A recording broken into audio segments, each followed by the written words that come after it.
It feels like we've become just absolutely obsessed with the hero's journey Oh, narrative. completely. It's the lens For everything, right? for everything, from like these huge blockbuster movies all the way down to a marketing pitch for a new coffee maker. It's everywhere. But something really strange is happening with it. Yeah. The lines are just blurring. The definitions of who's a hero and who's a villain are completely dissolving. It's more than dissolving, isn't it? It feels like an inversion. It is. It's an inverted moral landscape. Our sources make this really specific and provocative point. Okay. Simply surviving a bad day now qualifies you as a Yeah. hero. Wow. But on the other hand, setting a completely reasonable, healthy personal boundary that can get you the title of a villain, like instantly. That is such a powerful flip. I mean, if survival is heroic and setting a boundary is villainous, we have completely lost the plot. We might have lost the plot, or, maybe we've just outsourced it. Yeah. This whole deep dive is based on a really philosophical look at the narratives we use. Internally and externally. Both. To define ourselves and others, our mission here is really to uncover the truth behind these narrative masks. We have to ask, is the self we show everyone on a Monday morning a true person, or is it just a polished public brand? And that's the key shift, isn't it? The source material we're looking at treats hero and villain not as moral facts, No, not at all. but as brands. Fundamentally as brands, identity as a marketing strategy. Exactly. And once you start seeing them as exercises in branding, the whole game changes. You realize the effort isn't in the action, it's in how you define the action. Okay, let's unpack this. Let's start with section 1 and deconstruct that hero brand. You mentioned this idea of universal desperation, which feels so central. It is. The sources define the hero brand as self-idealization set to emotive music. I love that phrase. It's so good, right? Just gets to the heart of it. That hero narrative, it's driven by this deep, almost universal human need for an idealized outcome. In a world that's messy. In a world that's messy, unpredictable, and often just deeply unfair. We're desperate for a clean, polished, successful ending to our own story. So the hero brand is kind of a promise. It's the promise that your life will have a clear, morally elevated purpose, despite all the chaos. Okay, but if we're all driven by that desire, how does that actually translate into heroic action? It translates into narrative control. And this is where it gets really interesting, especially looking at classic literature. The sources point out that historical heroes, think of the Greek myths or Shakespeare, they are not inherently good people. No, they're deeply flawed. Deeply flawed, selfish, ambitious, morally ambiguous. Their defining skill is that they are simply better at branding their actions. So it's not about the action being morally perfect, it's about how well you spin the story. Precisely. Think of a modern public figure like a CEO who makes a decision that really just benefits them financially. Okay. If they brand that as a bold strategic pivot, a tough but necessary restructure You for the greater good. for the long-term mission, exactly, they secure the hero brand. If they fail to do that, they're just a villainous profiteer. The action is the same. The package is everything. That makes so much sense, especially today with personal branding. We all do it, right? Of course. When you tell a story about yourself in a job interview or just to your friends, you edit. You pick the details that make you look strong and justified. You're performing narrative control. And that brings us to a really core psychological insight from the material. When people call themselves a hero, what they're often doing is just branding their survival. Okay, let's slow down on that one. Branding your survival. That sounds a little cynical. It can sound cynical, but the argument is that it's a necessary psychological coping mechanism. How so? Okay, so we've survived a major illness or a catastrophic layoff, or we finally left a toxic relationship. That raw experience of just enduring. It's terrifying and it's complex. It's not clean. It's not clean at all. Yeah. But we reframe that endurance into an epic conquest. We turn survival into a story of rising from the ashes. But wait, if the hero is just branding their survival, doesn't that sort of minimize the actual hardship they went through? I mean, the genuine resilience? Where's the line between perseverance and just marketing? And that is the crucial question. It's not about minimizing the pain. It's about critically examining the label. Okay. A person who endures cancer treatment is incredibly resilient. No one's denying that. But when they immediately frame it as, I defeated the monster, or my toughest battle made me a champion. I'm adopting an archetype. Yes, they're moving from acknowledging their human endurance to adopting a simplified, marketable archetype. They use that narrative to avoid the complexity of feeling vulnerable or exhausted or just. Not heroic at all. Which simplifies that messy reality. And the messy reality is he probably just made it through a really tough Tuesday, which is a huge achievement in itself. But it's not an epic movie plot. Exactly. And the hero brand gives the storyteller and the listener a fixed positive identity to grab onto.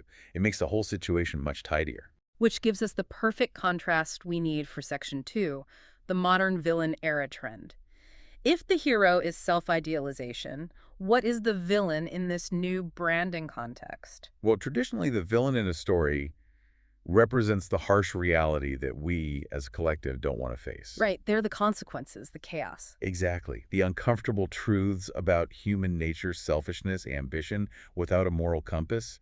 They are the inconvenient truth that society needs to push away. But this modern villain era trend is different. It's celebratory. People are online proudly announcing it. They're applying the brand to themselves. And what defines this modern self-applied villain brand is that it's based on refusal to follow the script. What's script? The script that society, family, work, social media, they all give you this pre-written, really demanding script for how you should act. Be constantly productive, always optimistic. Always available, and above all, you have to be liked. The person who rejects that script, who puts their own needs or boundaries above what everyone else expects, they adopt the villain mask. So, if I stop answering emails after 5 p.m., and I say no to my cousin's request to babysit for the 10th time, I've just entered my villain era. In the eyes of the person who expects your constant availability, yes, you absolutely have. Wow. The modern villain brand is protective. If the hero brand is about conforming to this ideal of sacrifice, the villain brand is about refusing that image. It's embracing the perception of selfishness to protect your own self. So you sort of proactively control the narrative. You think I'm selfish. Fine, I'm the villain and I'm thriving. Exactly. You turn the insult into an identity statement. That's fascinating. And it connects to the psychology of labeling others too, doesn't it? When we point a finger and call someone else a villain, what are we actually doing? Well, the sources make a strong case that you are often just projecting the negativity you can't handle within yourself. Oh, that's a tough pill to swallow. It is. But it's easier to maintain your own carefully built heroic facade if you can assign all the undesirable traits, like necessary selfishness or setting boundaries, to somebody else. They become the container for the parts of human nature we want to disown. So we use the villain label as a cognitive shortcut. We simplify a complex person into just a neat package of badness. Precisely. And this is where it all comes together. Both the self-idealized hero and the script-refusing villain are just masks. They're masks we wear to avoid the messy middle of being human. And the messy middle is what? It's where you're imperfect, you're sometimes selfless, sometimes selfish, sometimes you're successful, and a lot of the time you're just surviving without any emotive soundtrack. It's the truth. And as a brand, the truth doesn't market very well. It definitely doesn't interrupt the scroll. But we should broaden this out now, because these narratives don't just happen at an individual level. Let's move to Section 3. Narratives in the broader context. Organizations, brands, they're all trying to find a narrative too. Absolutely. Think about corporate narratives. Every single organization needs a story. They need a hero brand to attract customers and talent, and they almost always need a villain to define their purpose. To justify their existence. Right. If a tech company can successfully brand itself as the disruptor hero, it taps right into that collective desperation for an idealized outcome we talked about. It's the promise of a better future. And their villain is usually the big establishment or the outdated legacy industry. They're not just selling a product, they're selling you a role in a narrative battle. It's all about strategic alignment. A company that brands itself as the hero of innovation attracts people who idealize progress. And meanwhile, the established companies get stuck with the villain brand, the slow-moving monster holding everyone back. And that polarization drives everything. Market strategy, consumer loyalty. And, crucially, internal cohesion.